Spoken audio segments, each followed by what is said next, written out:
Bonjour à tous, c'est Walid et bienvenue dans cette vidéo sur laquelle je vais vous montrer si jamais vous êtes sur Facebook et que jusqu'à présent l'essentiel du trafic que vous avez apporté sur votre site était garanti par Facebook ou Facebook Ads. Si jamais aussi vous avez décidé ou vous êtes intéressé par le fait d'aller titiller un peu Google en référencement naturel, donc je vais vous montrer quelque chose de très intéressant pour vous et qui va vous aider énormément dans votre, on va dire, premier encart avec le moteur de recherche Google. Alors, ce que vous voyez à l'écran, c'est la page d'accueil d'un outil que Google met gratuitement à votre disposition. Alors, certains d'entre vous le connaissent déjà et d'autres ne l'ont jamais utilisé. Ça s'appelle la Search Console. Donc, il suffit de cliquer sur ce bouton que vous voyez ici, de vous connecter à votre compte Gmail et Google va vous demander d'ajouter un site que vous allez suivre avec la Search Console. Alors avant tout, la Search Console, à quoi ça sert? Eh bien, ça va vous servir tout simplement à suivre les performances de votre site sur Google. Donc la Search Console va vous donner un tas d'informations vraiment intéressantes. Celle qui nous intéresse le plus aujourd'hui et dont je vais vous parler, ça va être les informations de trafic sur votre site. Donc en fait, ce que va vous dire Google, c'est sur quels mots-clés votre site se positionne, quelles sont ses positions moyennes. Donc en moyenne, il est positionné où sur tel mot-clé, combien est-ce que ça a généré de clics, combien est-ce que ça a généré d'impressions. Donc la différence entre les impressions et les clics, c'est que lorsque quelqu'un fait une recherche sur Google et que votre site sort par exemple en première page, rien que le fait de sortir en première page, ça fait une impression. Mais ça ne fait pas un clic parce qu'encore faut-il que l'utilisateur clique sur votre lien et pas sur celui de vos concurrents. Donc ça vous permet de savoir plein de choses. Donc sur quel mot-clé je suis bien positionné, sur quel mot-clé est-ce que je fais des impressions, mais bizarrement je ne fais pas assez de clics, donc il faut que je change quelque chose pour améliorer mon CTR, donc le taux de clic.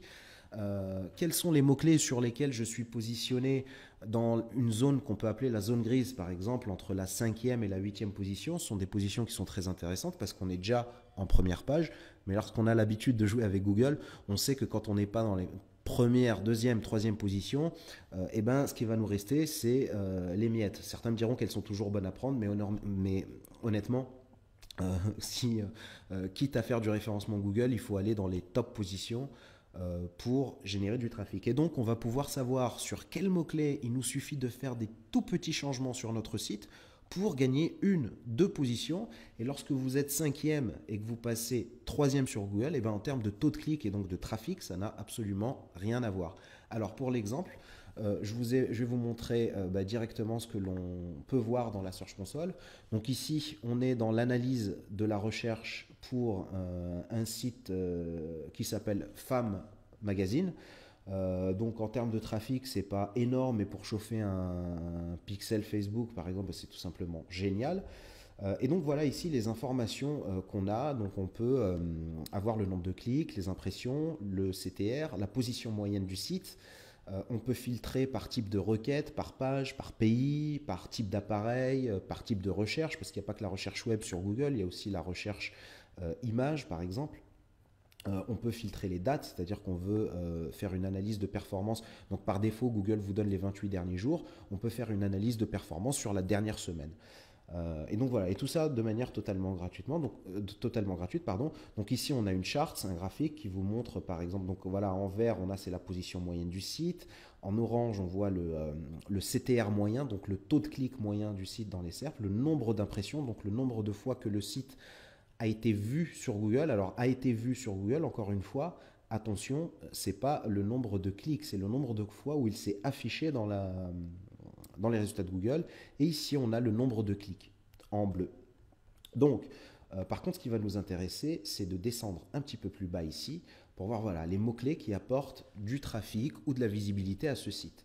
Et donc, on voit par exemple que le premier mot-clé est un mot-clé de longue traîne, donc qui est quand même relativement bien recherché tous les mois, puisqu'on voit prise de poids, grossesse, semaine par semaine.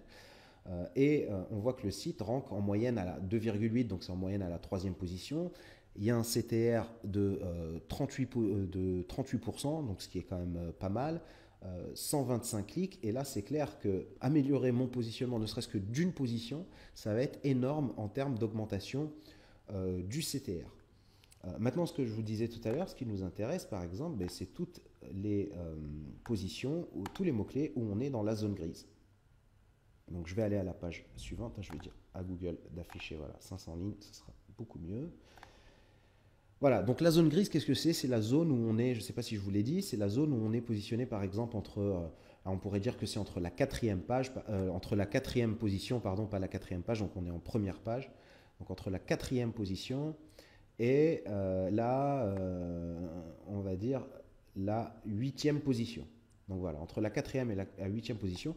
Donc tous les mots-clés que vous voyez ici, ce sont des mots-clés de zone grise. Alors pourquoi est-ce que c'est intéressant? Parce que si on passe de la quatrième position à la troisième position, on va tout de suite avoir une augmentation de trafic qui est énorme. Et en plus, pour passer de la quatrième à la troisième position, il suffit d'un pas.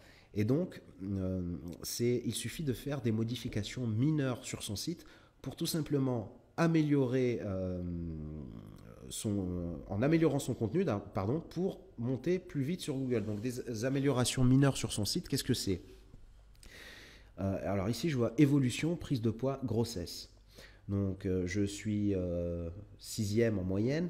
14%, c'est pas mal pour une sixième position. Et ce qui m'intéresse, c'est de le monter dans le top 3, donc de gagner 3 positions de manière à m'accaparer un plus gros pourcentage de trafic. Et bien, il suffit d'aller sur cette page, donc la page qui se positionne, la page de mon site qui se positionne sur ce mot-clé, et les modifications peuvent être mineures. Ça peut être une modification du titre de la page, ça peut être l'ajout d'un paragraphe, l'ajout d'images supplémentaires de manière à mieux à rendre l'article plus compréhensible, l'ajout éventuellement d'informations supplémentaires. Et voilà, donc c'est en tout cas des choses qui sont très très très faciles à faire et qui vont vous permettre en un rien de temps de monter dans les positions de recherche. Et donc voilà, l'idée, c'est pas de prendre les mots-clés sur lesquels vous partez de loin, par exemple, où vous êtes mal positionné. Par exemple, voilà, ici, poids bébé, 26 semaines SA, on est 34e. Donc ça sert a priori pas à grand-chose d'aller là-dessus tout de suite. Et donc autant aller chercher les opportunités immédiates. Et ces opportunités-là, elles se situent, comme je vous le disais, dans la zone grise. Donc les mots-clés sur lesquels vous êtes positionné entre la quatrième et la huitième, la neuvième position, ça me paraît bien. Et donc ça c'est super parce que c'est quand même un site qui fait, bon, il ne fait pas grand chose, mais il fait combien de visites par jour? Voilà, il fait 322, 330 visites par jour. Ce sont des visites Google, donc des visites qui sont qui sont totalement gratuites. Et il suffit de voir les mots-clés, faire l'amour au 8e mois de grossesse, tableau prise de poids, grossesse semaine par semaine, comment soigner les fourches, kératine bouclée, fuite urinaire, éternuement, grossesse, ballonnement, grossesse, symptômes. Donc plein de mots-clés qui a priori visent un public de femmes et qui a un public qui nous intéresse énormément sur Facebook. Parce que pour vendre des choses à des femmes enceintes, par exemple, là, vu qu'on voit qu'il y a beaucoup quand même de grossesse, il y a quand même pas mal d'opportunités. Donc pour chauffer un pixel, c'est génial. Donc voilà, j'en ai terminé avec cette vidéo. Moi, ce que je voulais surtout, c'était vous montrer cet outil qui est... alors nous, les SEO, on a été un petit peu mal habitués par Google parce que pour nous, ça nous paraît... comment dire? C'est... on ne saute pas en l'air quand on parle de Search Console et pourtant c'est un superbe outil que nous met Google à notre disposition et encore une fois il est complètement gratuit et pour inscrire votre site il faut quoi? 2 minutes grand maximum. Donc je vous invite vraiment à l'issue de cette vidéo à le faire immédiatement. Donc en attendant, je vous remercie beaucoup d'avoir suivi cette vidéo en espérant qu'elle vous ait plu. Je vous dis à très bientôt pour de nouveaux tutos et conseils.